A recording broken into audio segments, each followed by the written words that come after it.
ગંગામાં એવું શું કે એમાં નાયેથી પાપ થાય? આવો પ્રશ્ન કોઈ નથી કરતા જે ગંગામાં નાય.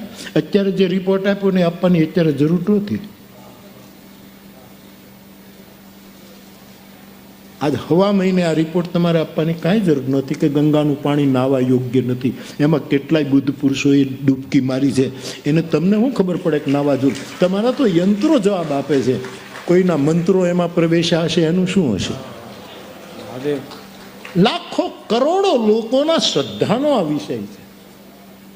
કાલે મેં અખબારમાં વાંચ્યું કે એવો રિપોર્ટ આવ્યો છે. મારે એમ તો આપણે વિરોધ શું કરીએ, પણ આપણે વિનય તો કરીએ. અત્યારે આ સમયે આજે આપવાની કોઈ જરૂર નથી, અને તમે આપો તોય કોણ ધ્યાન દેશે? કોણ ધ્યાન?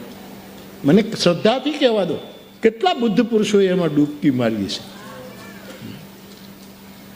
એણે એને નહીં પવિત્ર કર્યું હોય, અને એને કારણે 52, 53, 55 કરોડ લોકો નાહી ચૂક્યા છે.